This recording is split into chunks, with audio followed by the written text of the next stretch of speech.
Ladies and gentlemen, welcome back to round 3 of the Great Lakes Pro-Am Series here at Lake Erie Speedway. Brought to you by ProWay Services, Formula Drift, ECU Master USA, Drift PA, Ohio, New York, and Distinct Drift. Darren, I'd like to introduce. Good afternoon, ladies and gentlemen. Today we are going to be watching round 3 of the Great Lakes Pro-Am Drifting Series. Zach, this is going to be a good shakedown. We were watching a lot of these guys in practice today, and this is a long layout. Yeah, this is a very long layout. There's a lot of turns. It tightens up a lot in the center. It's extremely technical, so these guys are definitely going to have to work for it today. And we could see from practice that there was no definitive line. Higher horsepower cars are definitely not at an advantage today, which is awesome because that gives everybody a chance to kind of party on. Definitely levels the playing field quite a bit here. We have a huge difference between horsepower from anywhere from a 1.8 liter Mazda Miata all the way up to about 800 horsepower LS S14s and what have you. So it is a good level playing field here today, and I'm excited to see how this all turns out tonight. And give you guys a quick update here on what the guys are driving for. First place going to pay out $5,000. The winner of the series overall for the season going to get their Pro Spec license. There's a Link ECU on the line. I know that ECU Master is coming on board as well for some contingencies. This top 32 competition has $10,000 up for grabs with payouts all the way down to 8th place, which is absolutely insane for a Pro-Am.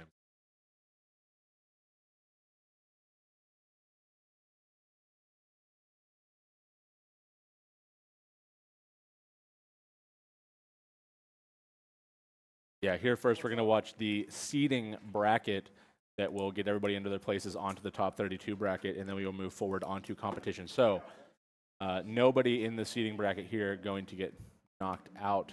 Everybody moves on. It's just depending on where you're going to compete.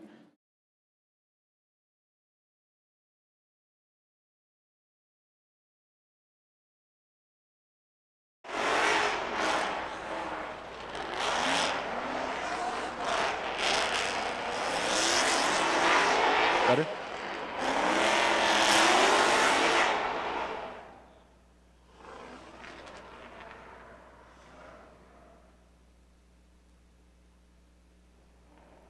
And lining up here first, you have Bull in the 135. That is a turbo LS under the hood of the 135. And on the other side, we have Michael Sedum in a, I believe, Coyote powered. No, Stroker LS3 powered? Sponsored by snackgirl.com.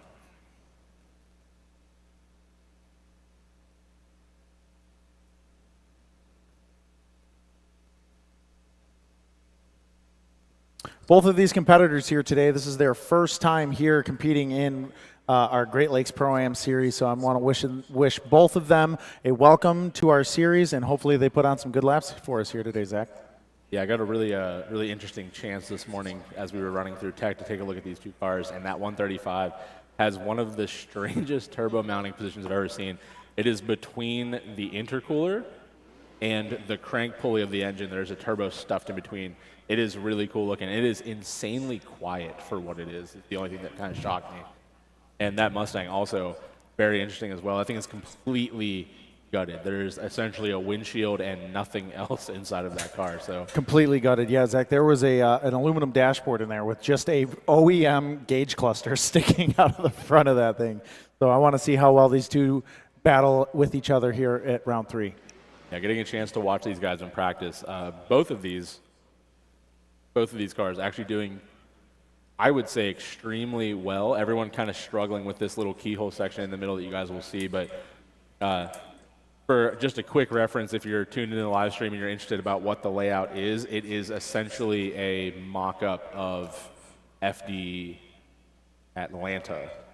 So big straight shot in, you're going to make one turn, and then you're going to kind of wrap back around. There's a touch and go. And then you have like the keyhole, quote-unquote, section in the middle that's going to wrap you back into the first half of the track. So really interesting layout today, and it's long for what it is, for being, you know, a competitive layout. Typically you shoot for like 2-3 corners, but these guys have left the line. Mustang in the front, big weight transfer there into outside zone number 1. looking a little bit shallow maybe, but ultimately holding that line all the way through that first outer zone now. Finishing off that outside zone, they're going to come across this inner clip here to this touch and go. Gets out exactly where he needs to be. Can he get into the next one? He does. You can see that's, I mean, until that point, almost a picture-perfect line, but that keyhole is going to trip a lot of guys up today. You can see the bumper there getting blown off the back of the Mustang by that cone as they make their way down to what is the final outside zone. And as they finish this outside zone, they actually tighten up the line to get to this last inner clip, as you've seen there. With the exception of that little mistake there coming through the keyhole, rather large mistake, I suppose, but and like you said, Zach, this keyhole is definitely going to be tricky for these drivers. It's a lot of speed coming off the bank, transitioning through the center of the track. You're carrying a ton of momentum through there, and you pretty much have to clutch in or handbrake, and just it slows you right down. It's a big choke point. You have to hit the outer clip here, the outer zone, back right into an inner clip to an outer clip. So it is going to be tricky for these drivers for sure. Yeah, getting from that outer zone there in the keyhole to that inner clip is proving difficult as the day goes on, just watching him practice, and you've seen there the mistake by Sedum in the lead.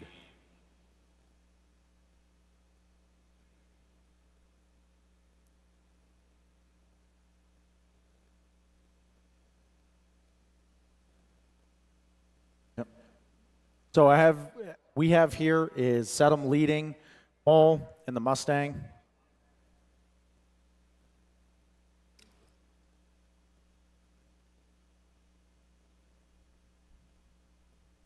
All right, give the guys down there on the track a chance to reset the cones, and then we can send these two cars.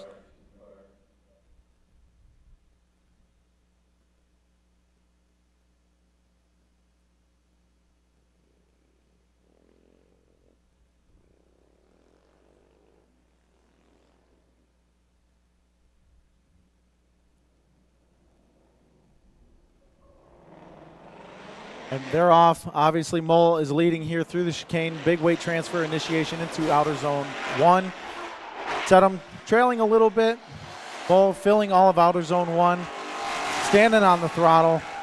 Left foot braking, transitioning into the touch and go. Sedum pulling a pretty good proximity into the keyhole. Mole 2 tires off, almost 3. Choking up speed, hitting that inner clip. Transitioning back through that old touch and go, hitting the inner clip 1. Coming back into outer zone 3, grabbing a little bit of handbrake, trying to stretch that momentum out all the way through towards the finish line. Sedum with a good chase here. Yeah, it's going to be a tough call, Zach. What do you think?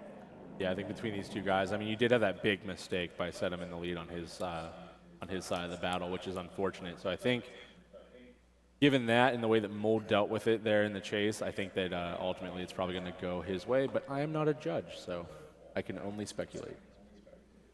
Yeah, the only thing that we can really come to a conclusion is in the Mustang's lead. He obviously choked up. Big straight and big correction here in the keyhole. Mole in his chase did a very good job of understanding that he was choking up. Didn't have any collisions. Saved both the cars. You know, now it's in the judges' hands, which is it's a tall task for these judges here. Yeah, and it ultimately comes down to how they're going to weight things today, because obviously Mole went off 2, maybe even 3 tires there coming through the keyhole. So, yeah, interesting battle for sure. I mean, get the first run jitters out of the way from both guys here. So, and I can't agree with you more. I don't care if you're a veteran driver, no matter, like even you and I, when we're on, as you can see here on your screen, Jake Mole comes across as the winner unanimously. Like I was saying, Zach, how many years have you been driving? Every time you get out onto that racetrack, your first lap doesn't matter. You still have the jitters no matter what. So congratulations to Mole. He'll be moving on. Yeah, I would go as far as to say the first lap of every individual day. If I'm here for a 3-day event, Friday, get the rust knocked off, and Saturday, first lap out, I'm still nervous.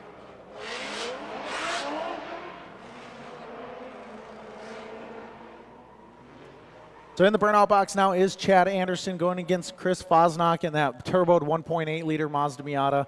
I did have a chance to talk to Chris in the tech barn, and I asked him if he made any changes to that underpowered car here for the Pro-Am Series, if he made any changes. He said the only change that he made was turning the boost way up. And I looked at him, I was like, brother, you need all the boost you can get at this point.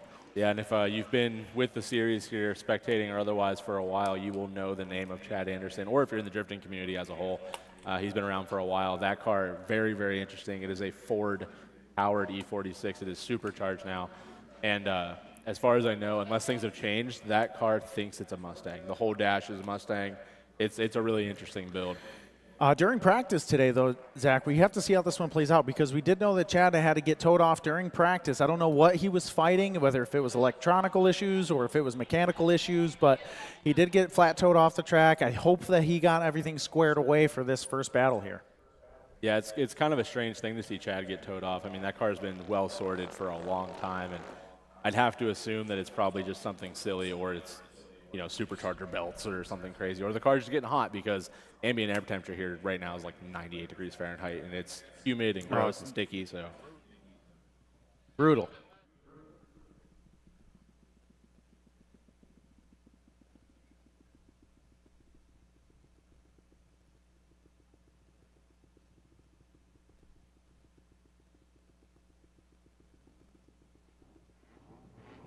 All right, and they have left the line. Chris going to lead the way here into turn one. Big weight transfer there in the auto, as he has to, because he's going to have to keep him way wide. That might even be 3 tires off there through outside zone number 1. I know that we may have modified that zone a little bit from practice to now, but you can see the Miata going off a little bit here and there. Almost finds himself a K-rail there. Gets the car resorted out, and he is 4 tires off, so that is going to be the ultimate end there to his lead run. Brother, that was pretty close. That was close. Way to lock it down, though, Chris. I mean, we never want to see any of these cars, these drivers here put a lot of time and effort into their mechanical builds, and it's unfortunate when we have accidents like that. So I'm proud to say that he had enough, you know, spatial awareness to understand that things weren't going right, and he avoided hitting that K-rail. Yeah, and I mean, good on Chad Anderson as well for staying out of the side of the Miata there. So.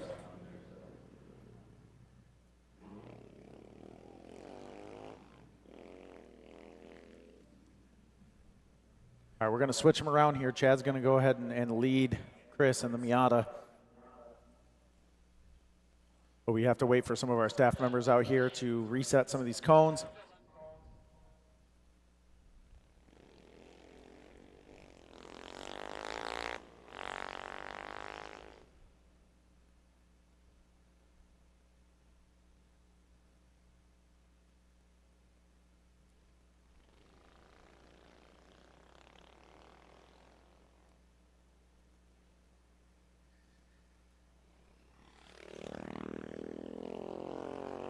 Yeah, so once again, guys, this is just a seating bracket. So if you've ever paid attention to the Formula Drift live streams, you will know how this works.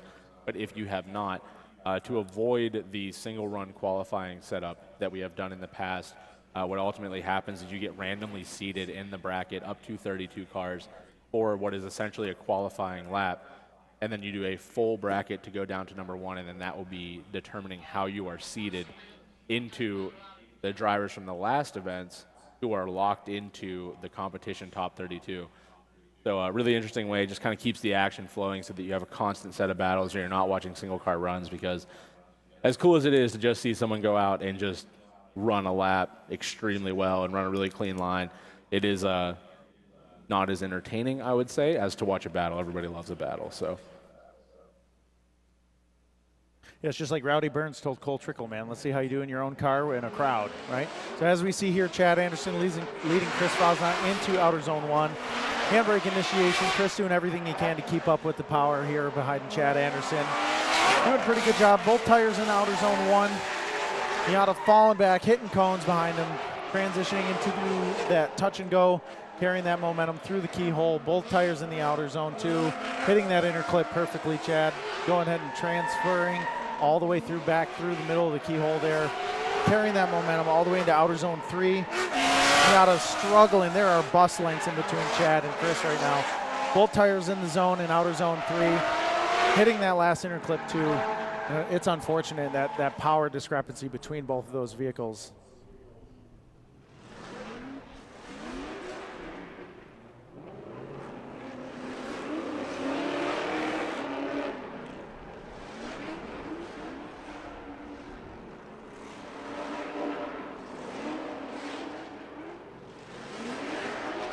Yeah, so this is kind of one of those things that you only really get to see in drifting is you have a 1.8 liter, essentially stock 4-cylinder engine with a turbo kind of strapped onto it.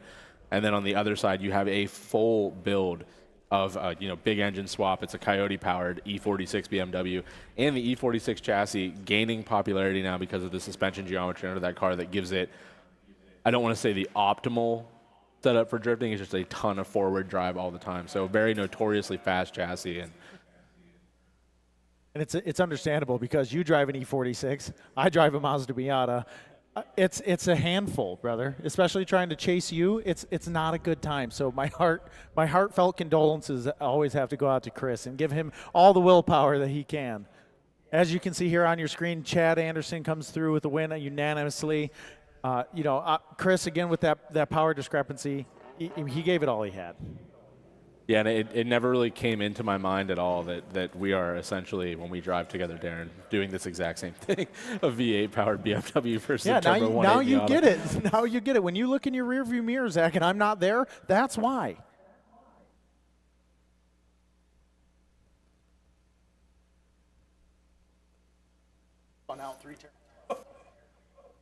All right, on the line there, you can see Jordan Becker on the right and Liam Eam on the left. All right, and they have left the line. Liam going to lead the way here. That is an LS-powered S4 team being chased by another LS-powered S4 team, so pretty equal here. I know that Jordan's car makes a bunch of power. I'm not really sure what Liam's makes, but you can see maintaining a line there. Jordan not giving him any room to breathe. He is within a car length. Really kind of strange transition there. Really checked up there from Liam in the lead, and it kind of caught Jordan out. Looks like Jordan shuts it down completely. Liam, though, going to finish out the lap on his own here, which is really kind of a freak thing for Jordan. I don't think I've ever seen that car break in the time that I've seen him driving it. So Liam going to take the easy W here on his lead run, and they're switching around. Hopefully Jordan can get the chance to answer back. He figures out what's going on with that car. Yeah, it looks like that he was talking to our teammate Brian here out there, and he just threw up the X symbol. So I don't know if there's going to be a need for a tow truck to flat tow him out to the pits and possibly use a competition timeout. It's unfortunate when you have to use the competition timeout during your seating bracket. Oh, looks like he got it going. So maybe he can try and figure out what's going on. Maybe it was just a small putter or something happened, but hopefully they can get it squared away. Yeah, I can see his team here running down the stands. It does seem like he is probably going to take comp timeout and take a look at that car and see what's going on. And like I said before, very uncharacteristic of Jordan Becker for anything to go wrong with that car. I don't think I've ever seen it break in the time that he's had it. So see what's going on. It is moving under his own power, so that's at least always good to see. It's not a complete mechanical failure. I was talking to Liam in Tech earlier today, and this is his first time that he came out here and tried his hand at competing here at the Great Lakes Pro-Am Round 3. It was big thing for Liam is every time I've seen some of his videos in social media, he never has gloves on during any of the 3-day mat series. So, I mean, even small little changes in your driving, like just putting a pair of gloves on, can add a whole new meaning to how you drive and how it feels driving, the comfortability behind that steering wheel. I would even go a step further than that and say that he's probably never driven with a fire suit on. So Also, you go from coming out to like a mat series event where essentially it's like, hey, wear jeans, closed-toed shoes, T-shirt, and then as long as your helmet's in date, we're good to go. Then you come out here and run Pro-Am, and you're in a 5-point harness, you're in a 3-layer suit, you're in 3-layer gloves, and it is 98 degrees out here. So this has to be extremely uncomfortable for these guys running. I know that one of the other competitors here, Jake Schuster, when we was going through Tech, he kind of, we asked him to see their safety suits, we asked him to show them their helmets and the gloves and the shoes, and he pulls out a cool shirt, and I'm like, oh, brother, you're not gonna hate your day as much as some of these other guys out here, that's for sure. Yeah, that would definitely be a prime investment to have on hand for the day, is a cool shirt.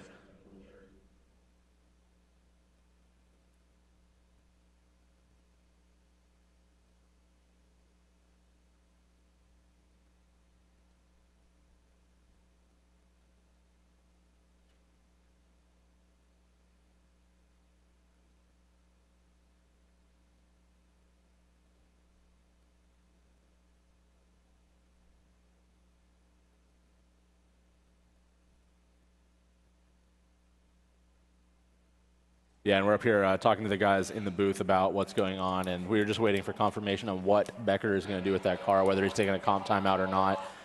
And while we're at it, I'd like to mention that the next technical battle is supposed to be Nick Yanucci and Ryan Mucci, and we are getting confirmation that Mucci had to step down from that battle. So rather than run the bye run, we are just going to let Yanucci move on by default. When we were watching practice earlier today, Zach, over by the shoe, we noticed that Ryan did have, it sounded almost like a big misfire coming from that supercharged E46. So I don't know if it's something that he's going to be able to fix this weekend or not, but I mean, unfortunate. Yeah, it was definitely down on at least one cylinder, and it was kind of coughing black smoke out of the exhaust. So that's kind of intuitive of the injectors are firing, but nothing else is happening. So probably a dead coil or something there. It is an LS. That's a pretty common issue to have. So, and it is a supercharged car. So, I mean, heaven only knows what's actually going on.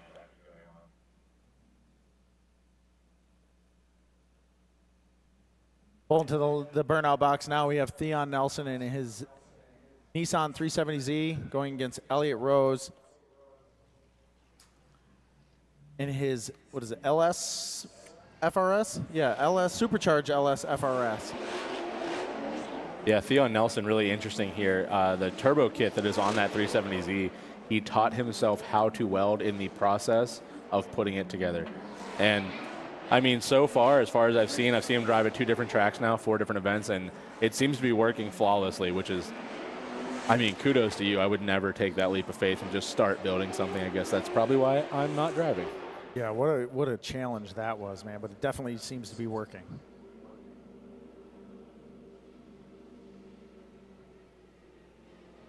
I will say, on the other side of things, Elliott Rose, also a fabricator, built this entire car by himself.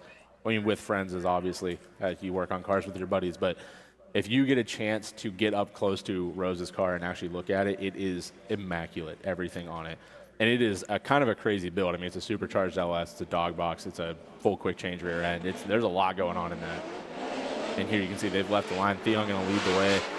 Theon struggling with initiation a little bit today in practice. Seems like he's finally got it under control as he makes his way around that first outside zone. Doesn't quite get out to it. He's real tight, but Elliott's kind of dealing with it pretty good there in the chase. Theon a little bit late to get into that touching zone. He's a little bit tight just about everywhere as they make their way through this keyhole. Does get into that inside clip now as they transition to come out into this big sweeper again. Elliott Rose, I mean, what, 1.5, maybe 2 cars tighten up now as they come through this last sweeper. Elliott doing a very good job, and it's been a long time since we've seen Elliott drive. I don't know what he's been doing this season. I haven't got a chance to talk to him because he hasn't been out here, but I mean, very good job there in the chase. We're going to switch him around, give him a chance to lead. Being that this is the seating bracket here, Zach, I'm not going to go out on a limb here and say that there are going to be over-aggressive transitions and trying to, put tire marks on other people's door. I think a lot of these drivers are going to try and take a little bit more of a cautious role, trying to keep a closer proximity but not be overly aggressive right now. So obviously we're going to have here Elliott leading Theon. Yeah, and like we said at the last 2 rounds, if you guys had tuned into those, you do like a full seating bracket like this and you're going into a top 32, it's kind of like an attrition battle. Elliott transitions here into outer zone 1. Theon kind of shallowing up, sacrificing a lot of angle to keep up with that power discrepancy here. Tons of smoke rolling off of the back of Elliott's LS FRS. Transitioning through the touch and go, carrying that momentum into the keyhole. 2 tires in the zone. Theon doing everything he can to kind of keep up. Elliott hitting that inner clip, transitioning back through the touch and go. Hitting the inner clip, transitioning into outer zone 3. Standing on the throttle. Theon behind him about 1.5 cars, 1 car, shallow in angle, carrying all that momentum into the last inner clip. Yeah, and like I was saying there before those 2 guys went, what ends up happening is, I mean, you don't want to hurt the car, but you all have limited parts. You only have so many spares. So when it comes time to run like a top 32 competition, I mean, if you get to like top 8, top 4, your mentality just becomes like full checkers or wreckers. Like, we're going to make it or break it. There's no in between. We can take the car home and fix it. But now that you're doing a seating bracket, how aggressive do you want to be? Because if you end up hurting the car now, I mean, what do? You can either jam and try to get it fixed before top 32, or you just ended your weekend at a point where you can't actually win the event. So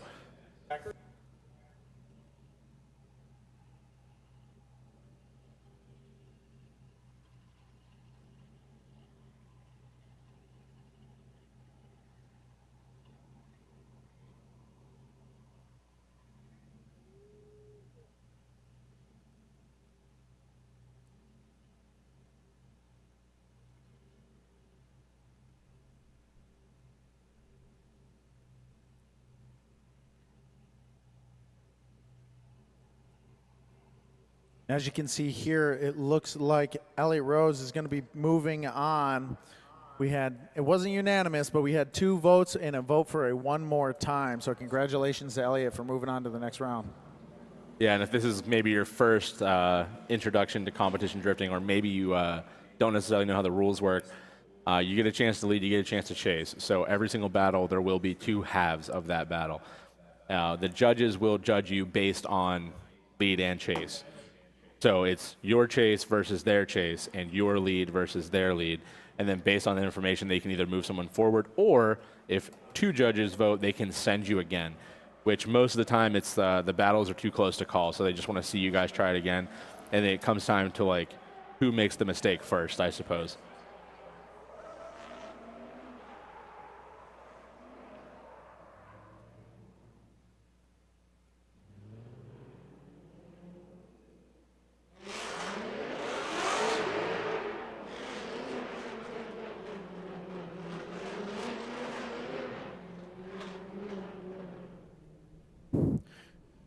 As you see here, we have Jake Mole and Jeff Clark in the Coyote S197 Mustang. Zach, I do know that Jeff is a newer driver to this series, and watching him, he was standing out in practice today. He had a great initiations. He was carrying that momentum into the keyhole, so this might be a pretty good battle to watch. Yeah, that's kind of one of the really interesting parts of drifting is you see guys that come in and they're kind of new to the sport, or they're just new to competing in general, how quickly you kind of progress and learn and figure everything out. Jeff Clark's a great candidate for that discussion. Traveling all the way from Charleston, Michigan is Jeff Clark in the Mustang, getting led by Jake Mole into outer zone 1. 2 tires into the outer zone 1, maybe dropping a tire at the end of the zone, transitioning through that touch and go. Jeff is about 10 car lengths behind, and Jake is carrying that momentum into the keyhole. 2 tires into that outer zone 2, shallowing up, hitting that inner clipped one, making his way back through the course, hitting that next inner clip. Jeff Clark struggling to keep up with him. Jake is 2 tires into that outer zone 3, carrying that momentum towards the last inner clip across the finish line. Looks like Jeff was struggling there, Jake. Jeff was struggling there trying to follow Jake. Yeah, I kind of have a bit of a delay here for the live stream on my phone, so I'm actually watching it kind of almost like a live replay as we go. And it looks like Jeff just kind of tried to cut the line there, and he just ended up over-rotating behind him, and that slowed him down enough that Jake was able to open up that really big gap. And I didn't get the chance to actually ask him, but just from teching his car this morning, Jake's a very young kid. I mean, it's super young. Yeah, which is kind of nuts. I mean, you think like LS swapping a 1 series, then turboing the LS swap, which means you're full tune on a standalone, all the works.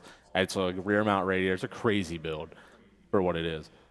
And one of his sponsors, Zach, is Matco. And that paint job that up close, it's actually pretty stellar, man. That looks pretty good. Yeah, I was kind of making fun of him a little bit because Mako is kind of the unanimous conversation starter for bad paint jobs, but it's actually extremely well done. And you can see Jeff Clark here going to get a chance to lead the way. And it looks like he's a little bit wide there coming through outside zone number 1, but does end up getting 2 tires inside the outside zone to finish off that first turn. Jake absolutely bullying him, pushing him around everywhere. And I was talking about it earlier in practice. Jake's car looks extremely fast. It's very polite, it's very quiet, but man, when he puts his foot down, that thing moves. And you can see there how quickly he can make up ground on Jeff when he wants to. Jeff doing a pretty good job here finishing out his lead run. Maybe not quite getting into that final outside zone, but does inevitably get in there towards the end. And running really, really wide there to finish off. Doesn't even go for that inner clip. Man, that was a good chase by Jake. He was right there. Great transition timing coming into the last outer zone 3. This is his first time competing here in this series, and he is not disappointing anybody up here in the judges' booth for sure. Yeah, and like I said earlier, I mean, he's a young kid. He's out here. He's got a crazy stellar build that he's able to work with, and you can just see, I mean, with the ever-rising popularity of things like simulators, you're getting more and more of these younger drivers that come out and just seem to look flawless there right off the trailer. And as you can see there on your screen, Jake going to get the win unanimously, moving on over Jeff Clark. Heading to the burnout box now is Xander Nappy in his LS2 Corvette. I do know that he does have a secondary drift car. He does have that E36, but he said he's working on it, trying to get things squared away for it. So he's he shot his flywheel through the floorboard here. I think was it round 1, right? Round 1 he did that. And he is going against Paul Robinson in a 2002 BMW E46 being powered by an LS3. Yeah, and I hate to say that Paul's a dark horse because he's really not. He's one of the nicest guys out here, and he's really soft-spoken. He doesn't really talk a whole lot, but, man, the dude can drive 100%. And Xander, a bit of the other side of that. He's a little bit more flamboyant, much happier. He's able to talk to people. He's a little bit louder, but Xander's car, as far as I know, is essentially a stock-ish C5. Paul Robinson's car, obviously, nowhere near a stock E46. So, yeah, Xander definitely has been fighting tooth and nail with both these cars. I remember one of our last events, Xander came out here and he was chasing the owner of Distinct Drift, and it was both Corvettes, and he ended up breaking one of the ball joints. And he's just been putting time and effort into both of his cars these last couple of years. yeah, and I mean, even like you mentioned earlier, Xander came out for the last round in his 2JZ-powered E36, and his flywheel let go and went through the floor on him. So, as you can see there, Paul getting a big run into that first outside zone over Xander, pulls a couple of cars, but Xander's making it up here towards the end of this first turn now. Paul transitions. Xander transitions a little bit late, not trying to be too aggressive there on the transition, but Paul not letting him make up that gap as they come now into the keyhole. And this part of the track should be really interesting because it's very tight and it slows everyone down. So you should be able to kind of play the game a little bit and make up some time. And, I mean, overall, great lead line from Paul, I think, everywhere. Maybe a little bit shallow there on that final outside zone. See if he tucks it in here to get to this inside clip, and he does. Xander, fantastic job in chase. Maybe a 2-3 car gap there to finish it out. But like we said earlier, I mean, this is a seeding bracket. How aggressive do you want to be? Do you want to risk being right on someone's door and have them make a mistake, and then now you're both hurt? So. Yeah, that was a very solid lead by Paul, and Xander was given everything he had to keep a pretty good proximity to Paul. I mean, obviously the power is pretty similar. They're different chassis, different suspension geometry, but that was a pretty good run. Yeah, really interested here to see what Paul does in the chase, because another kind of facet of competition drifting is you have a guy who kind of sits on the sidelines, spectates, that will be in your ear after each run telling you, like, hey, you know, you made this mistake, you can push this hard, don't push hard, whatever. Or like, hey, man, you've got a crazy advantage going into your chase, so maybe take it a little bit easier or whatever. But, yeah, I'd have to assume that Paul's guy is probably telling him, like, hey, man, you're going to have to push it a little bit there. Xander did pretty good just about everywhere. So. And as you see here is Xander is leading Paul in his Corvette. Paul trying to catch back up to him in the outer zone 1. Xander carrying that momentum, just a touch shallow in the beginning part of outer zone 1, finally getting both tires into outer zone 1, transitioning, hitting the inner clip, going through in the touch and go towards the keyhole. Paul with about a half a car distance. Xander slowing up just outside of that inner clip. Paul giving him a pretty good proximity, putting that pressure on, carrying that momentum on the outside of that touch and go. Xander with a snappy transition, hitting the outer zone 3, knocking cones over, maybe one tire off, standing on the throttle, tons of smoke, carrying that momentum to the inner clip across the finish line. What a good run. Yeah, that was very good there. And like I said, I was kind of assuming that Paul's spotter had to be in his ear telling him he's going to have to push a little bit, and he did. Which, I mean, like I said, both guys did great. I don't know what the judges are going to do with this one. Does Xander take it? Does Paul take it? I guess we'll have to see as we move on here.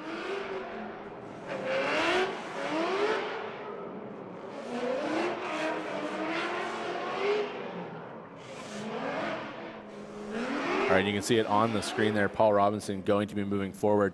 Up here talking to one of the judges, and he said that they are holding it against Xander, that he had 2, maybe even 3 tires off there through the keyhole.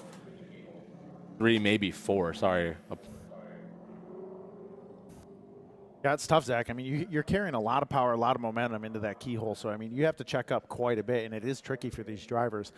Coming to the line is Chad Anderson in that E46 LS, and against Liam in his LS-powered S14. This is a battle for the ages here because Chad is a veteran driver. He's been here before. He has competed tooth and nail through these competitions, and this is Liam's first time driving here at Lake Erie Speedway in the Pro-Am competition. Yeah, Liam's kind of an interesting case. It was probably one of my first events here that I was actually doing staff for the Speedway. That was Liam's first event here at the track. And him and two of his buddies, their first time ever coming to a Matt Series event, got bumped to A because they were just absolutely shredding all day. Oh, yeah, it didn't take long for him. I know that they drive at other places here locally, and I think it was him, and I think there was another driver in the maroon Mustang, Jay Hassan, and those guys were just throwing down all weekend long, and we were baffled running grid that day.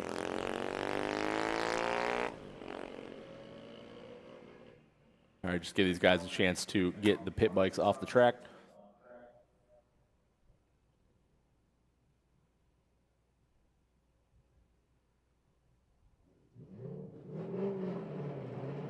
All right, and Liam going to lead the way here for Chad Anderson. Chad has potential to be one of the most aggressive chase drivers here today, as you can see, not giving Liam a chase to make any space there.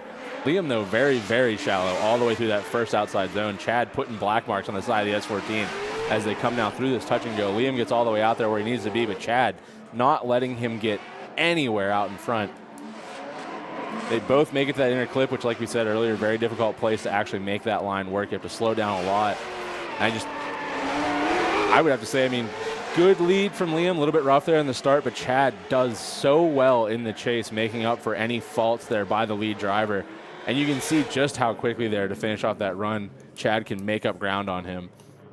I do appreciate watching drone footage, especially of Chad driving, because a lot of the times you see people, like we said earlier, the nerves get to him, right? It's going to happen. But you look at that drone footage of just Chad driving, his hands are barely moving on that wheel. That just shows how talented he is behind that wheel and how good of a driver he really is. And like I said earlier when we were talking about Chad, I mean, I know he's been driving this specific car for multiple years, so you'd have to assume that he knows the engine, he knows the car, he knows how it behaves. Everything that it will and will not do, he has it all lined out. He knows exactly what he's working with.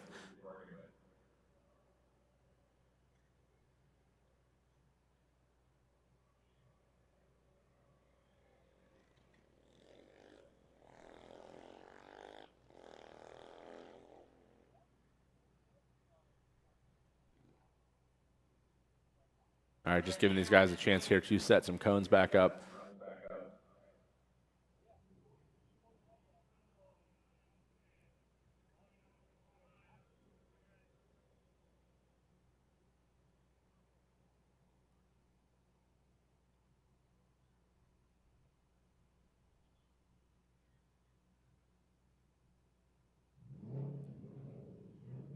All right, and the lights are out, and Chad is leading Liam into the first initiation of Outer Zone 1. Big weight transfer initiation.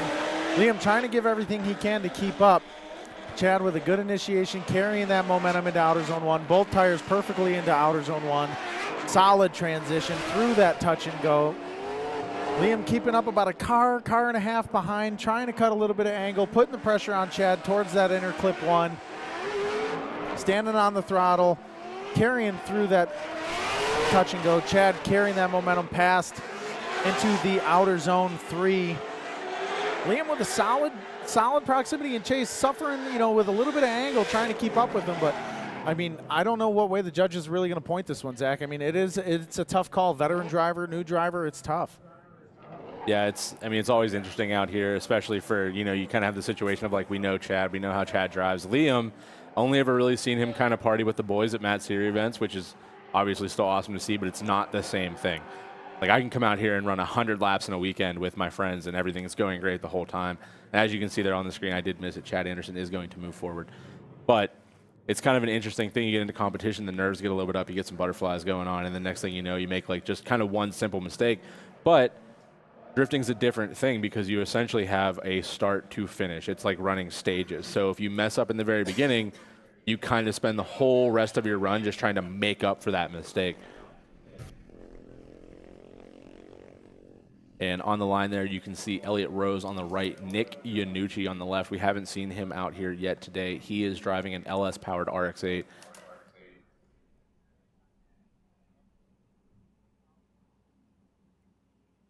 I do know that when we were watching practice, Nick was having a little bit of a struggle with that keyhole. I mean, he wasn't the only one. There are multiple drivers struggling with that keyhole. It is tough.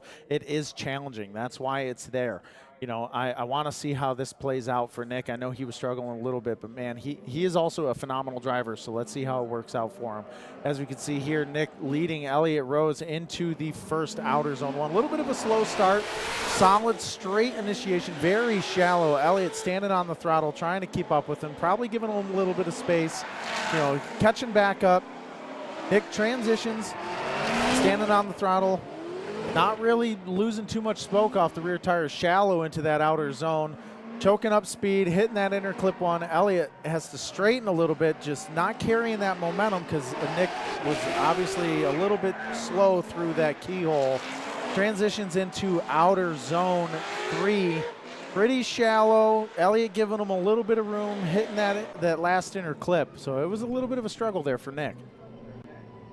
Yeah, it really just seems like maybe the grip in the RX-8 not able to kind of get that forward drive to really push that car around where it needs to be, which, I mean, there's also a large horsepower difference here. You have a supercharged LS under the hood of the FRS, and as far as I know, that is a basically stock LS3, I think, in Nick Yanucci's car. It says LS3, so I'm going to go with LS3. I know it was an LS1 before, but, you know, the way that we kind of work on cars when it comes to drifting is it could be anything any day of the week, so...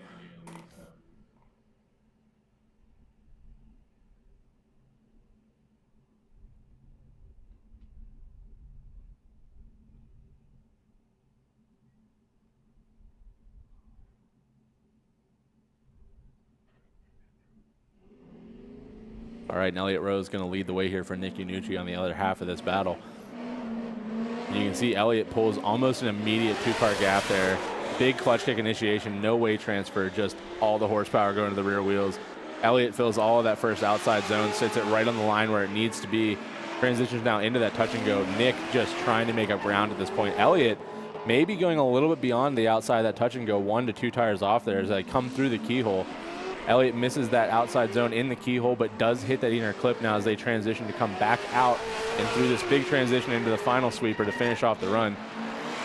And I have to imagine Nick is just, I mean, he's doing everything he can to try and make up ground. Elliott's car is also extremely fast.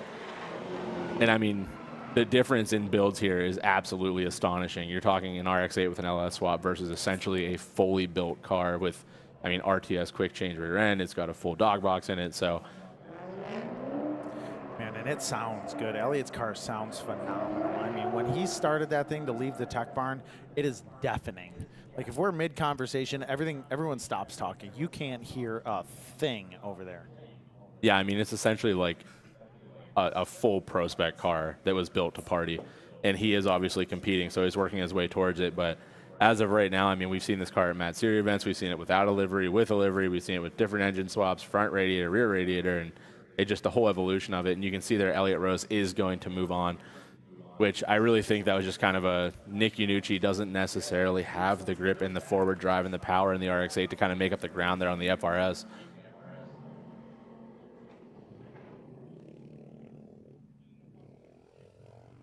So on grid right now on the line is Paul Robinson in his BMW E46 LS3. He will be leading Jake Moll in his Turbo LS BMW 135i. I mean, Paul had a heck of a trek to get back down to Lake Erie Speedway. He drove all the way here from Detroit, Michigan. So let's see how if that travel is going to pay off for him here, at least in the seating bracket. Yeah, this is kind of a really interesting thing. I mean, we have two different generations of BMW, both LS powered. One big turbo under the hood, the other one 6.2 LS3. So really interesting kind of combination here. And I mean, even the way the car is looking, you can see Paul Robinson a little bit understated there. Just kind of has like the OD green going on the outside with the basic livery, and then you have like the very flashy two-tone paint job there from Jake Moll. With the bright white wheels, man. Those are hard to keep clean, man. Yeah, Jake Moll there being sponsored by Stage Wheels, so he has the Stage Monroe full whites on. You can see there Paul pulling a bit of a gap there into initiation, which didn't necessarily see that coming, and Paul running a very, very clean lead line, fills all of outside zone number 1. Jake maybe trying to even make up some ground here as they come through the touch and go. As they come through that outside zone there in the touch and go, maybe 1-2 tires off there for Paul, but he tightens it up to get back to that inner clip. They transition now back out to the touch and go and back around this second inner clip. Jake making up some ground, not letting Paul get away from him, which is exactly what you want to see in the chase. If you get a gap pulled on you and you can make up the ground, try and make it up.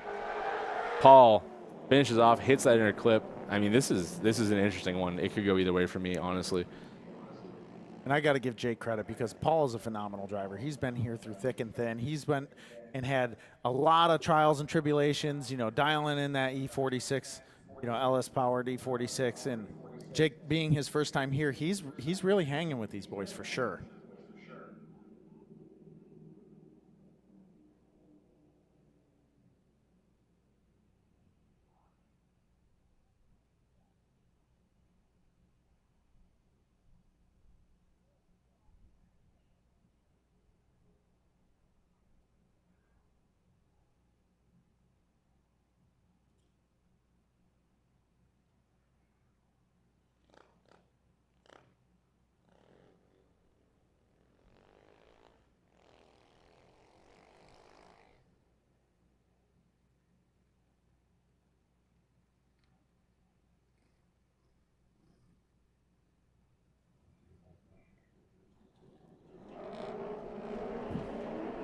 And off the line, Jake is leading Paul. Big weight transfer initiation. Paul not really giving him a lot of room to breathe here.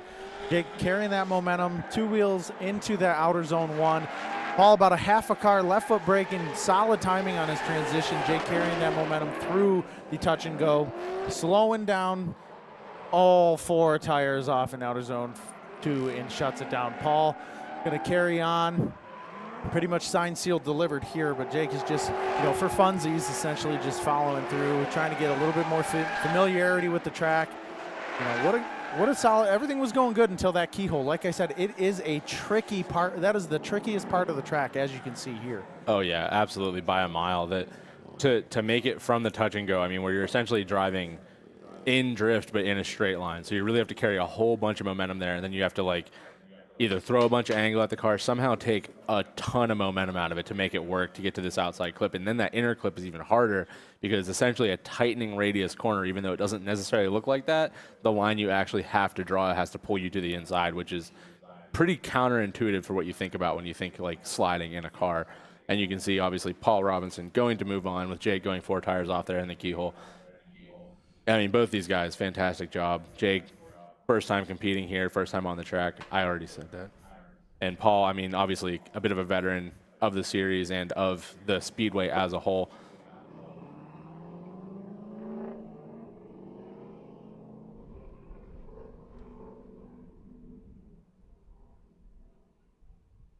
Yeah, and if you guys are watching on the stream there and you want to get a little bit closer to drifting as a whole but don't necessarily want to come out to a Pro-Am Series event, you can come out to Matt Series here in 2 weeks. I believe it's $10 to get through the gate any day, Friday, Saturday, and Sunday. There will be like roughly 180-ish cars on the property, and everyone's just kind of here to hang out. It's a fun event. It's not a competitive, you know, atmosphere, so you can be in the pits, you can talk to everybody. It's a really interesting thing. And you can see on the screen there, we have the bracket up so you guys can take a look at it. Paul Robinson on the left side, going to be number 1 on the left hand of the bracket. On the right side, coming up, we have Chad Anderson versus Elliott Rose.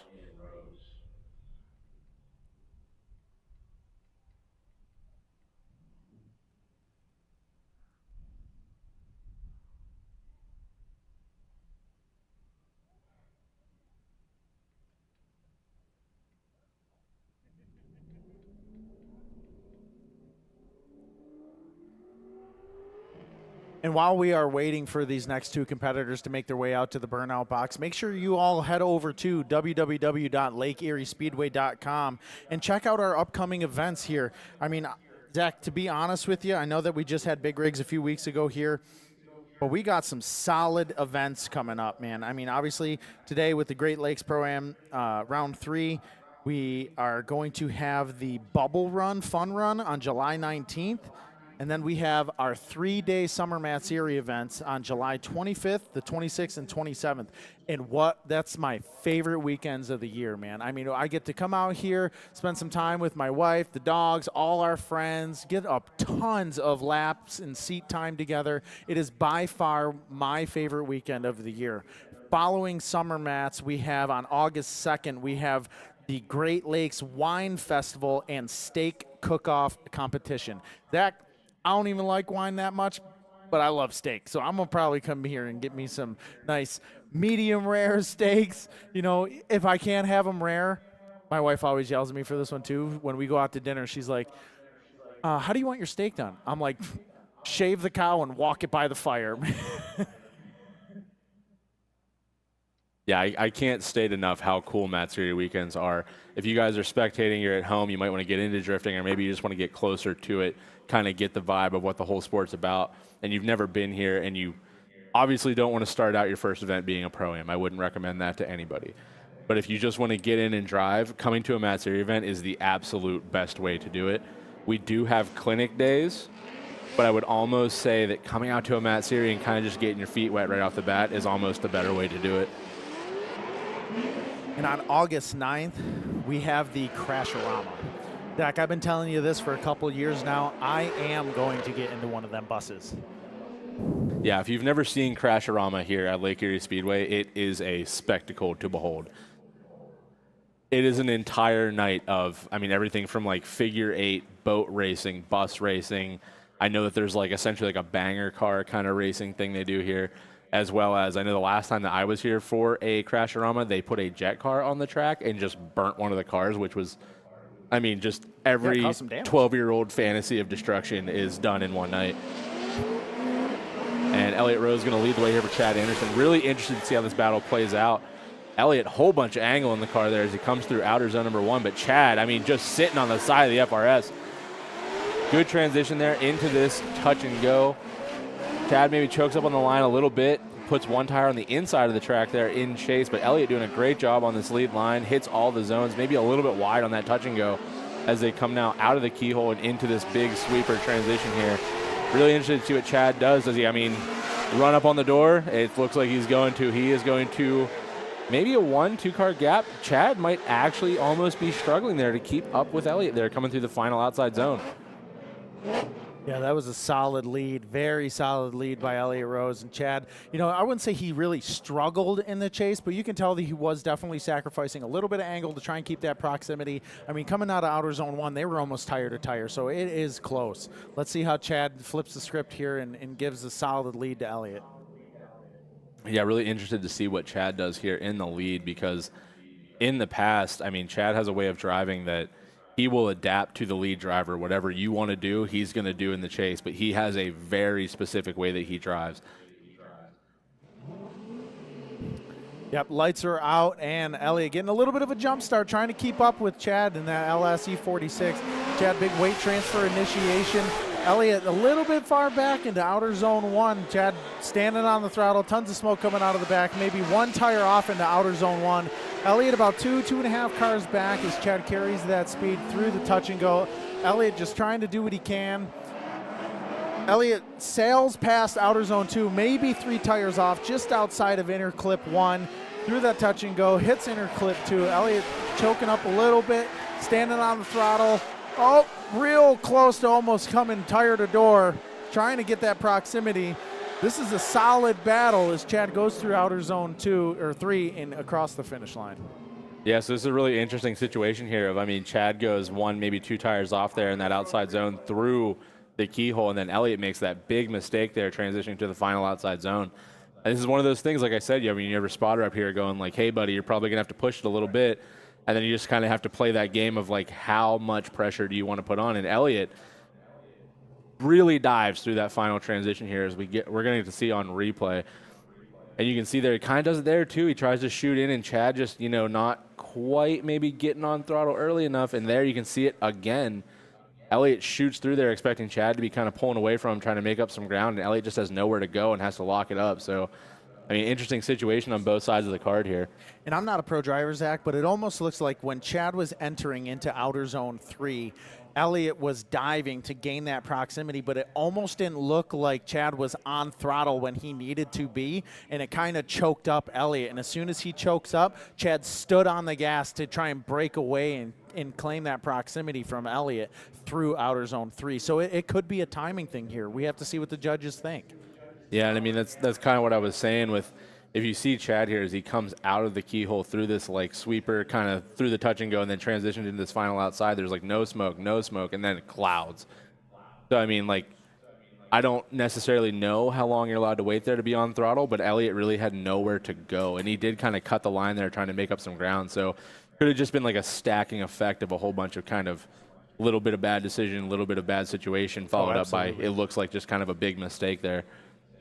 Yeah, and if we saw, like we saw on that side-by-side, when Elliott was entering into outer zone 3, there wasn't no hiccup. You can tell that he was on power through that transition, carrying that momentum into outer zone 3 when it looked like Chad kind of, I wouldn't say hiccuped a little bit, but you can tell that there was maybe he wasn't 100% throttle. And when Elliott tried to dive in to gain that proximity, as soon as he grabbed that handbrake, it's going to sail your car almost backwards essentially and carry you past that outer zone.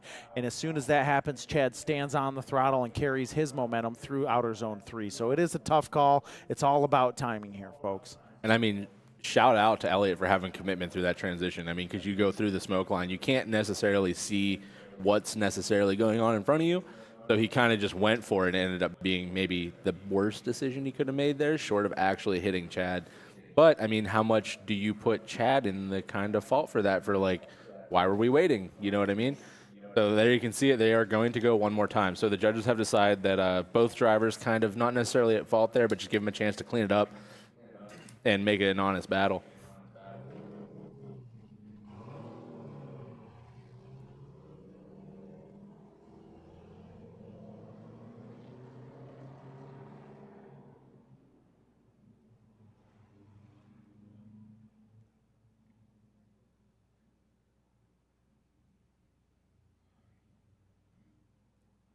All right, while we wait for these guys to go out, get the tires changed, get the cars cooled down, here's just some pictures of the cars that we have out on the property today. And I mean, just the array of different builds. I mean, multiple LS-powered S13s, which is the S chassis, gaining popularity over the years, rear mount radiator setups. That is Jordan Becker's car, the Mad Lad. If you haven't heard of him, you should have. And I mean, everything from Mustangs, Corvettes, 240s, BMWs, everything's out here. All these photos were produced earlier this morning by Prop Productions, and we got to give them a massive shout out for today's coverage. The time and effort that Rob puts into giving you, the audience, a solid display of these drivers and their talents, he can honestly put into art on these photos of these slides. Like these drivers put so much time and effort into these builds, especially over winter, and the fact that, you know, they recognize that and allow you to see this on a live stream. So a huge shout out to Prop Productions, and thank you for being part of the staff here at Lake Erie Speedway. Yeah, and it can't be stated enough exactly how much effort goes into this stream. I would say when it comes to Pro-Am live streams, and I have watched quite a few over the time I've been involved in drifting, I honestly think that Lake Erie Speedway has one of, if not the best ones out there. And I mean, Prop Productions does a phenomenal job on everything. Even if it's just events at the Speedway, it doesn't have to be drifting. They're here for everything. They do all the videography for the track.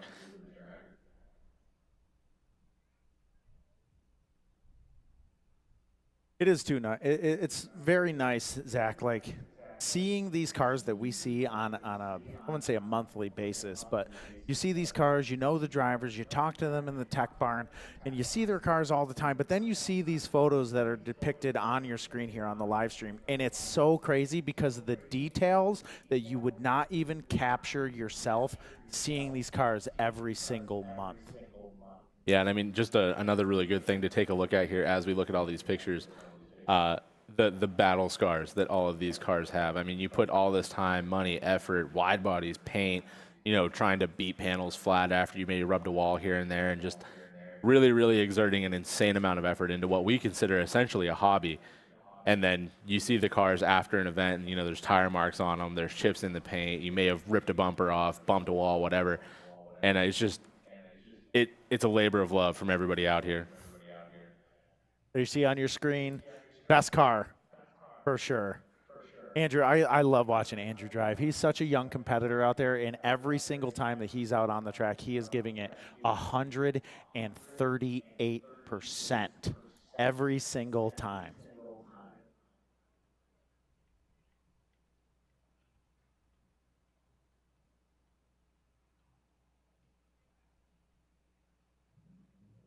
All right, and just to give you guys a quick rundown once again of what these guys are competing for, first place in the overall season will get you your pro spec license to be able to compete in Formula Drift. This is a sanctioned series. With that comes a Link ECU so that you can tune the car to run in that series. And on top of that, each round, first place is going to go home with $5,000, $10,000 total up for grab, paying all the way to 8th place, which for a Pro-Am series is absolutely insane.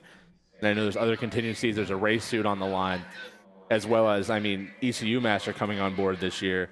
Just everything you can think of that you would want contingency-wise from, I guess, a grassroots level at this point Pro-Am series is here. I mean, you can't say enough about Lake Erie Speedway as well, and like the management here has done so much for us and so much for the series as a whole, and they just keep upping the bar every year. It seems like every time that we get to a point where we're like, oh, we've done it all, something else happens, and they're like, oh, now we're accredited, we can give away a pro spec license as well, which is insane. I mean, Another big thing is a lot of people oversee, especially our audience here and our live stream people.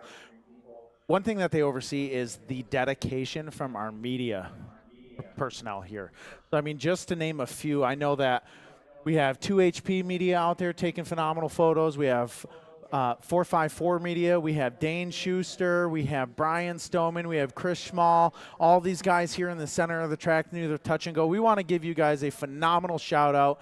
Thank you so much for covering our Great Lakes Pro-Am series, bearing the heat. Make sure you guys are out there staying hydrated. I don't see a single bottle of water next to any of you out there.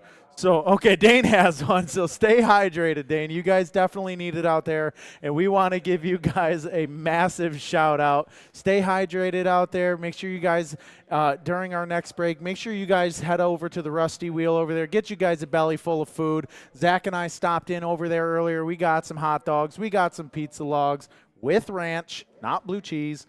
And make sure you guys are staying tuned to finish up watching our Great Lakes Round 3 Pro-Am series. Yeah, that's another thing about the property as a whole here at Lake Erie Speedway. The Rusty Wheel is the absolute best track food you can get for the money, and I will stand on business when it comes to that across the board. It's nice, too, because I know Jesse over at the Rusty Wheel. He does compete in our Crasheramas as well here. And watching him light up when you ask him, you're like, hey, man, are you getting ready for the August 9th venue? And you just see this ear-to-ear grin. I'd be like, oh, man, I want to go out there so bad and compete against either Jesse or one of the other bus drivers. I'm not going to lie to you, folks. I do play Wreckfest. I do play Wreckfest on PC, and it is a dream of mine to just get into a school bus and just beat the heck out of it on this racetrack. I mean, obviously I do it in a little tiny 4-cylinder car, but I mean, you duct tape 4 or 5 Mazda Miatas together to get a bus length. I think I can hold my own, you know? Yeah, and I know that Darren kind of keeps glancing the Matt Siri events as something that we all kind of do as a hobby here, but man, I cannot say it enough. If you're just out there and you think that maybe you just want to come ride in a car, come to a Matt Siri event, find me personally, and I will put you in a car. We'll find it. If your dream car is a Corvette, there's 10 of them here. If it's a BMW, there's 20 of them here. If it's a Miata, I will hunt Darren down for you. Please do, man. I appreciate it. Big shout out to our fire and safety teams out there, making sure that when, panic erupts or, catastrophe strikes, that these guys are bearing their time out there. They're sweating. They're in fire suits. They're making sure that these drivers are okay. If they put it into a K-Ral or if unfortunate events, if there is a fire, they are there immediately. And we want to give a massive shout out to our Lake Erie fire and safety team staff. So thank you very much for being here with us this Saturday. Yeah, and that's, just talking about like the management here at Lake Erie Speedway and what they've done for the series and for the Matt series as a whole. I mean, we have the quote-unquote tech barn on the other side of the property, but inside of there, I mean, there's tire machines, welders, there's oil tanks where you can change your oil at the track if you have to. I mean, we built a designated tire pit just for drifting here, where if your tires are overheated, phenomenal. You can go roll through the water and cool them down a little bit. They have done so much for us as a whole and cannot thank them enough. One of my buddies last year at Vibes came through here, and he traveled all the way from, I think it was like the Nedco area, like New Hampshire, and he was in a Camaro, and he blew up the slave cylinder. They were gracious enough to allow him to utilize the tech barn in the rain drop his trans, change his slave cylinder to get him back out on track. That doesn't happen in any track you go to, man. So a massive thank you to AJ Moore and the track management here. Thank you for being so understanding for these drivers. Thank you again. All right, and you can see Chad Anderson, Elliott Rose lined up, ready to go. Elliott going to lead the way. Good initiation there from Elliott Rose, carrying all of the speed all the way through that first outside zone. Does fill the zone out all the way through the end. Dips a tire out of the back of that zone to finish it off, but Chad not letting him get away. Less than a car between the two as they come through the touch and go. Elliott gets into that outside zone, lays one tire out through the back of the track there. Does not quite make it to the inner clip, coming out of the keyhole. Now as they come out of the keyhole through that touch and go again, Elliott going a little bit wide, losing the line a little bit. Chad, though, deals with it well and is well within a car of Elliott to finish out that lap. And you can see Chad, I mean, just not letting him get away. Fantastic job by Elliott in the lead. Maybe pushing his limits a little bit there. He's going outside here, outside there, dip a tire here. But, I mean, Chad in the chase just not letting him get a word in edgewise anywhere throughout that entire run. No, that was a solid lead, especially obviously after the touch and go into outer zone 2 where I think it's Matt right now on the small quad picking up cones. I mean, he was just a bit outside, maybe dipped one tire, slung a cone over into the media area, but Chad was right there with him, man.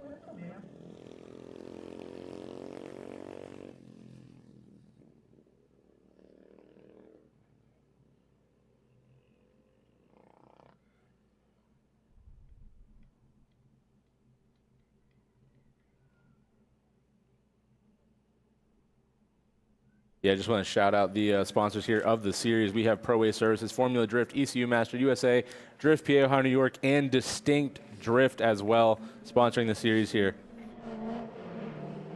Elliott getting a little bit of a jump, trying to close that proximity as Chad stands on the throttle.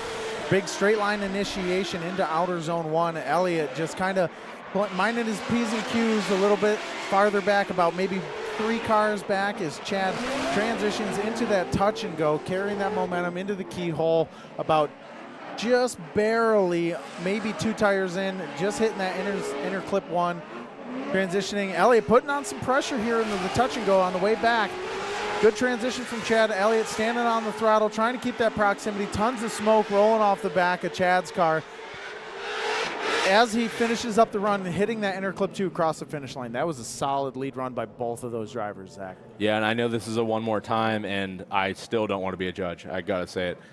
I mean, fantastic job by both of these guys on both sides of the card here.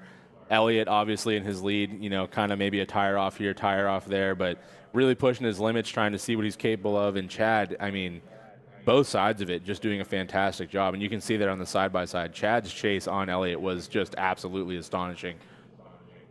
Yeah, for those who are watching and those who are in our stands right now, our judges right now are Matt Knapp, DJ Kelly, and AJ Popovich. And, man, I do not want to be any one of them during this deliberation of who is going to claim as the victor here.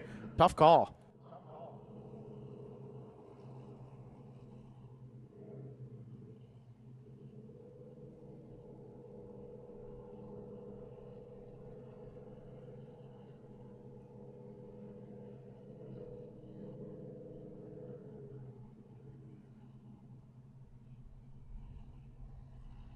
But, Zach, back to what we were talking about a little bit earlier with Chad being towed off track during practice. I mean, based off of just those 2 runs with Elliott, minus, you know, the one more time, but these 2, chase and lead, it definitely looks like whatever the problem was, he definitely got it figured out.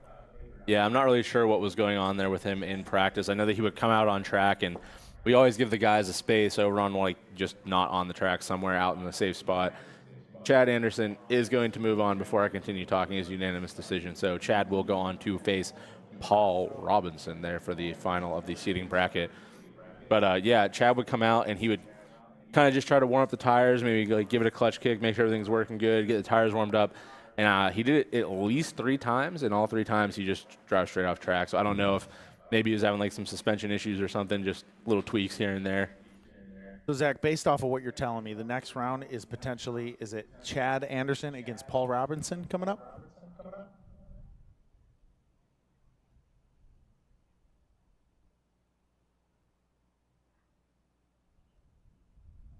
Okay, so yep. So as we were discussing, so Paul Robinson is going to be going against Chad Anderson for first and second place. Zach, I'm going to tell you right now, I'm not a betting man. Okay, but I'm going to say the E46 is going to come home with this one. I would have to say you're probably correct on that. Good joke, Darren. Third place, Elliott Rose. Fourth place, Jake Moole. Not jokes, it's facts.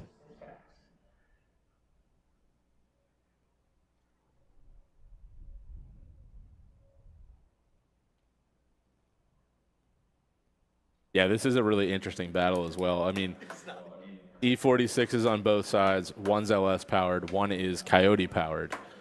And both of these guys very, very knowledgeable about their cars. They've been driving both chassis for a long time, so really eager to see what two confident dudes can do given the tools at hand.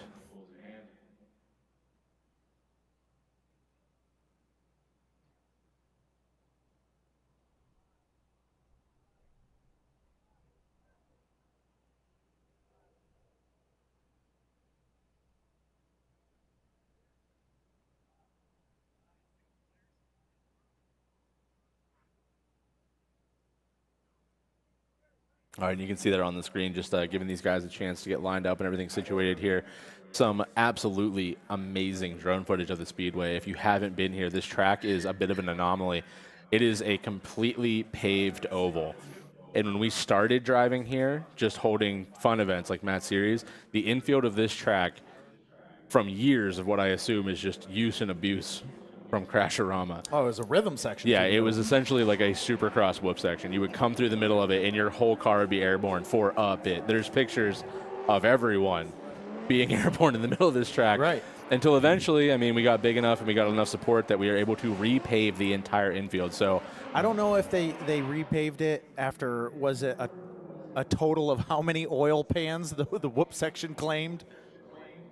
yeah, I know for a fact that I have sacrificed 2 coilovers and more axles than I care to discuss coming through the infield of this track prior to it being repaved. But now, nice, smooth surface. Everything is butter everywhere. But there is a weird kind of situation of you have 2 different track surfaces.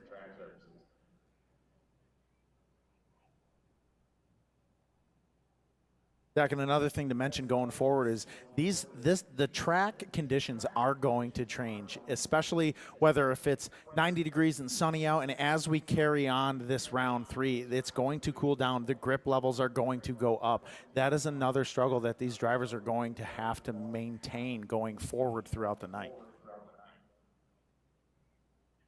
Yeah, and that's kind of a common misconception. You kind of discuss drifting with people who are not necessarily as knowledgeable about it as others.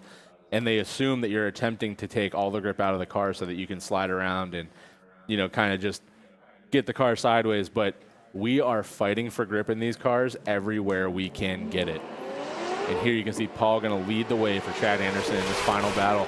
Paul with a really good initiation. Chad leaving maybe 2 or 3 cars there as they come through outside zone number 1. Paul, fantastic line all the way through that first outside zone. Chad within a car. Absolutely incredible transition there from Anderson in the chase, right on the bumper of Paul Robinson. Now as they come through this keyhole, slowing down quite a bit, neither one of them making it to that inner clip there coming out of the keyhole as they go through the touch and go one more time to finish out this run. Paul, I mean, absolutely fantastic job, gets right out into that outside zone, runs it all the way through. Can he get down to this inner clip? He does get at least a line inside of the inner clip. Chad Anderson not letting him get away though. I mean, absolutely stellar job by both of these guys. Paul Robinson's lead, probably best we've seen so far. Chad Anderson's chase, I mean, always an aggressive chase driver. Oh, absolutely. What a phenomenal lead run by Paul. The only thing that I can even mention is how close that Chad was during those transitions. His timing is impeccable. I mean, the only thing that I saw from Paul, like he was in the zones, carrying that momentum, slowing down when he needed to, not really wavering. There was maybe a touch of wavering into outer zone 3 over here, just trying to settle the car, trying to get it to shallow up a little bit to hit that last inner clip. But man, what a phenomenal lead by Paul. You can't have a phenomenal chase if you don't have a phenomenal lead. As we see here is Chad is going to lead Paul in the Coyote-powered E46 weight transfer initiation. Chad is carrying a ton of speed through outer zone 1, just barely hanging the sidewall of that tire off into outer zone 2. Paul, a little late on that transition into the touch and go. Chad carrying a ton of momentum, carrying 2 tires off into that outer zone, slowing up, hitting that inner clip 1, transitioning through the touch and go, just trying to shallow it up a little bit to hit that inner clip 2. Paul carrying a good solid amount of proximity, transitioning into outer zone 3, standing on the throttle. He's buried in the smoke, hitting that last inner clip. What a good run that was, Zach. Yeah, and I did notice there as they came from that first outside zone through the transition into that touch and go, there's a tail light hanging out of the back of Chad Anderson's car. When did that happen? I don't know. I think, did he? Oh, you know what? He probably knocked it loose when he smacked some of these cones into the outer zone too. I guarantee it. No, it was hanging out when he came out of outside zone into the touch and go, so it had already happened. And you can see it there. Look on the left side of your screen. You can see the taillight hang out of the driver's side of Chad's car.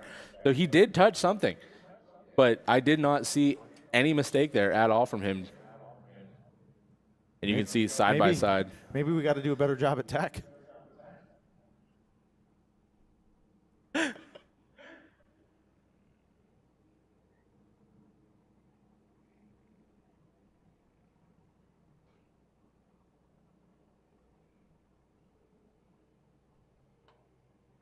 All right, we are getting copious replays here on this as the judges are trying to figure out what's going on between these two.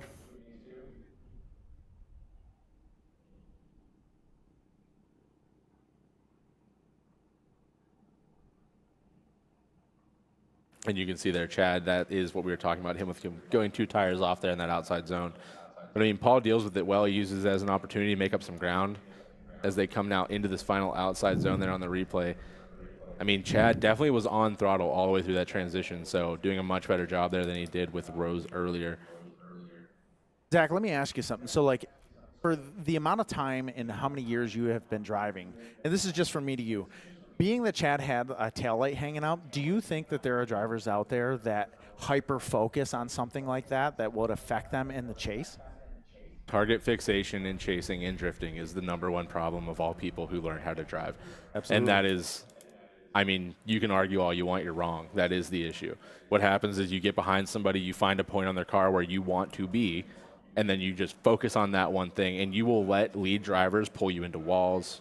Oh, yeah. I mean, pull you into banks you don't want to be in, outside of zones. It's a whole thing. But, I mean, competition drifting, that's kind of what you almost want to do. I mean, you still want to avoid collision, obviously. But 100%. But when you're chasing, you almost want to kind of be everywhere they are. And you can see on the screen, Chad Anderson is going to take the win over Paul Robinson. So Chad will be your #1 there for your seating bracket, and Paul Robinson will be #2, Elliott Rose, and then Jake Moll in 4th. What a good run. What a good way to finish it off for our seating bracket in top 32. Chad was given some solid chase runs. He was on time with his transitions, diving in, keeping that proximity. It obviously shows that Chad is a veteran driver and he knows what he's doing behind the wheel.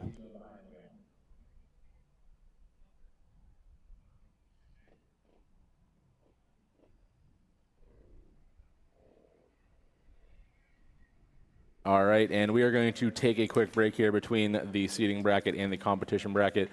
Huge shout out once again, just the sponsors here for the series: Pro Way Services, Formula Drift, ECU Master, USA Drift, PA, Ohio, New York, and Distinct Drift. We will be back at 6:30 p.m. on the dot trying to get the top 32 competition bracket going. Thank you, and I will see you then.